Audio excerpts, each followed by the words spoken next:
अस्सलाम वालेकुम। तो वेलकम है आप लोगों का एमरात चैनल में।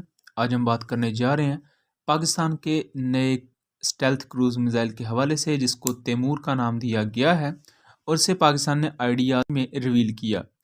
तैमूर मिज़ाइल बेसिकली दुनिया के किन मिज़ाइल से कंपेयर किया जा सकता है और इसकी उन तमाम मिज़ाइल से सिनर्जी को देखते हुए इसका एक डिटेल्ड एनालिसिस करेंगे।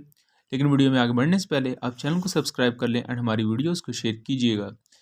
तैमूर मिज़ाइल को देखा जाए तो ये एक air launched stealth cruise missile है और हो सकता है ये सुपर सबसोनिक मिज़ाइल्स में से आता हो। सुपर सबसोनिक मिज़ाइल्स ऐसे होते हैं जो सबसोनिक और सुपरसोनिक स्पीड के दरमियान कैरी करते हैं, यानी कि ये सबसोनिक की तरह 0.6 0.7 मैक की बजाय 1 मैक या 1.1 मैक इसके आसपास सफ़र करते हैं। यानी कि प्योरली सुपरसोनिक 2-3 मैक तक नहीं जाते, लेकिन अपनी 1 मैक की स्पीड को मेंटेन रखते हैं, जो कि सबसोनिक मिज़ाइल से ज़्यादा होती है। उसके अलावा अगर इसकी शेप को देखा जाए तो ये आपको पाकिस्तान के रात क्रूज़ मिज़ाइल, अमेरिका के जॉइंट अटैक सरफेस म्यूनिशन जिसे JASSMER कहा जाता है, और फ्रांस के स्टॉर्म शैडो जिसे स्कैल्प क्रूज़ मिज़ाइल कहा जाता है, और रशिया के KH-101 air launch cruise missile से मुशाबहत रखता है। बुनियादी तौर पर ऐसे क्रूज़ मिज़ाइल्स का डिज़ाइन AGM-68 और इस जैसे जॉइंट म्यूनिशन के साथ आया था, जब ये डिज़ाइंस काफ़ी ज़्यादा स्टेल्थ प्रोवाइड करते थे और दुश्मन के डिफेंस सिस्टम्स के लिए इनको इंटरसेप्ट करना या इनको डिटेक्ट कर पाना काफ़ी मुश्किल होता था। उसके बाद इसी डिज़ाइन को लेकर दुनिया के बाकी मुल्कों ने भी ऐसे ही एयर लॉन्च क्रूज़ मिज़ाइल्स बनाए थे। ऐसे क्रूज़ मिज़ाइल्स बेसिकली अपने एक राउंड डायामीटर शेप की बजाय एक कॉर्नर आपको प्रोवाइड करते हैं, और इसकी वजह से फाइटर एयरक्राफ्ट पर माउंट भी किया जाए तो फाइटर एयरक्राफ्ट की एरोबैटिक परफॉर्मेंस भी निस्बतन कम मुतासर होती है। अगर आइडियाज़ पर तैमूर मिज़ाइल की बात की जाए तो उसके नीचे अगर आप देखें तो वहाँ आपको राद 1 क्रूज़ मिज़ाइल पड़ा हुआ नज़र आएगा और साथ ही JF-17 थंडर का मॉडल पड़ा हुआ है। तो बेसिकली यहाँ जो चीज़ कंफर्म होती है कि ये जो Taimur air launched stealth cruise missile है, ये JF-17 थंडर्स के लिए, J-10Cs के लिए, हमारे जो अपकमिंग UCAVs हैं उनके लिए हो सकता है, क्योंकि अगर इसकी डायमेंशन और इसके साइज़ को देखा जाए तो ये रात क्रूज़ मिज़ाइल का एक सब स्केल्ड वर्जन नज़र आता है। लेकिन ये चीज़ इससे पहले भी कंफर्म हो चुकी है कि JF-17 ब्लॉक 3 में रात क्रूज़ मिज़ाइल्स को इंटीग्रेट किया जाएगा, और ऑलमोस्ट अब चूंकि वेपन्स की इंटीग्रेशन मुकम्मल हो चुकी है तो हम ये एक्सपेक्ट कर सकते हैं कि रात क्रूज़ मिज़ाइल्स भी इंटीग्रेट कर दिए होंगे।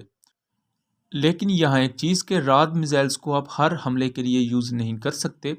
वो एक प्योरली न्यूक्लियर डेटरेंस के लिए एक वेपन है जो JF-17 थंडर के साथ इंटीग्रेट किया गया है।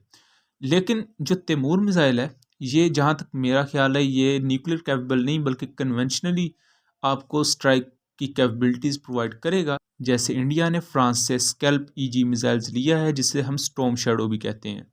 स्टॉर्म शैडोज़ का अगर डिज़ाइन देखें तो वो हूबहू आपको तैमूर मिज़ाइल जैसा ही लगेगा, और स्टॉर्म शैडो मिज़ाइल भी एक स्टेल्थ क्रूज़ मिज़ाइल है, और ये बुनियादी तौर पर राफेल की जो डीप पेनिट्रेशन कैपेबिलिटीज़ हैं उसका क्राउन ज्यूल है, और ये बहुत बड़ा ख़तरा भी है पाकिस्तान की बहुत सी सेंसिटिव पोजीशंस के लिए। जबकि दूसरी तरफ Taimur air launched cruise missile को देखा जाए तो ये काफ़ी हद तक हमें स्कैल्प EG या स्टॉर्म शैडो मिज़ाइल जैसा लगता है।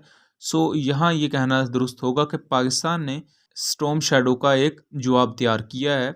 एंड ऑब्वियसली तैमूर मिज़ाइल और इस तरह के जो दूसरे एयर लॉन्च्ड क्रूज़ मिज़ाइल्स हैं, इनमें GPS गाइडेंस, इवन आप रडार से इन्हें गाइड कर सकते हैं, एंड इवन जो नेक्स्ट जनरेशन गाइडेड मिज़ाइल्स इस तरह के आ रहे हैं एयर लॉन्च जो हैं और उसके साथ क्रूज़ फीचर्स प्रोवाइड करते हैं, वो एज आ एंटी रेडिएशन म्यूनिशन का भी काम कर सकते हैं, यानी कि पैसिव गाइडेंस के सिस्टम को भी यूज़ कर सकते हैं।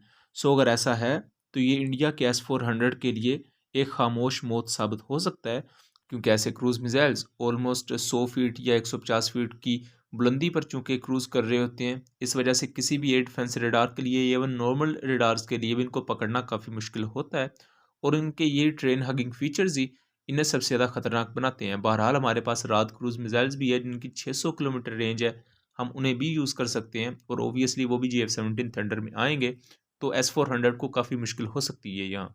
लेकिन यहाँ एक बेहतर फैक्टर है जिसकी वजह से हम इसकी रेंज को स्कैल्प EG से ज़्यादा कह सकते हैं कि नॉर्मली जो स्टॉर्म शैडो मिज़ाइल है या स्कैल्प EG भी इसे कहा जाता है, तो इसकी रेंज 550 किलोमीटर के आसपास है, लेकिन जो इंडिया को प्रोवाइड किए गए हैं एक्सपोर्ट के तौर पर, उनको 250 किलोमीटर रेंज वाले प्रोवाइड किए हैं इंडिया को फ्रांस ने। तो ये चूँकि पाकिस्तान खुद अपने मुल्क में बना रहा है, सो इनकी जो मिनिमम रेंज है वो 350 से 500 किलोमीटर के दरमियान होगी, यानी कि रेंज के लिहाज से इस मिज़ाइल को इंडियन स्कैल्प ईजी मिज़ाइल पर एज हासिल होगा। दूसरा, अपनी चूँकि डायमेंशंस में मुमासलत काफ़ी रखता है, इसलिए अगर थोड़ा सा मुआवजना कर लें तो जो स्टॉर्म शैडो मिज़ाइल है वो 1300 kg का वज़न रखता है। इसका जो कीमत है वो 1.27 मिलियन है। इसकी जो लंबाई है वो 5.1 मीटर है। ये 450 किलोग्राम का वॉरहेड या बारूदी मवाद कैरी कर सकता है। टोटल रेंज 560 किलोमीटर प्रोवाइड करता है, लेकिन जो इंडिया को प्रोवाइड किए गए हैं स्टॉर्म शैडो मिज़ाइल्स, उनकी रेंज 250 किलोमीटर है। इनका जो फ्लाइट एल्टीट्यूड है वो सिर्फ 100 से 130 फीट है, मतलब मिनिमम भी इस एल्टीट्यूड पर ये जाके उड़ सकते हैं। और अगर कोई क्रूज मिसाइल 100-130 फीट पर उड़ रहा है तो उसे डिटेक्ट कर पाना ऑलमोस्ट नामुमकिनात में से बन जाता है। और ये वो तमाम अनकन्फर्म्ड फीचर्स हैं जो हमें तैमूर मिसाइल में भी देखने को मिल सकते हैं। बहरहाल, अभी तक पाकिस्तान ने इसके बारे में कोई भी इंफॉर्मेशन शेयर नहीं की। जब इस पर मज़ीद इंफॉर्मेशन रिवील की जाएंगी तब इस पर डिटेल्ड एनालिसिस ज़रूर होगा। उसके अलावा दूसरी पॉसिबिलिटी क्या है कि ये पाकिस्तान की तरफ से सोम क्रूज़ मिज़ाइल की तर्ज पर एक new air launched cruise missile हो सकता है।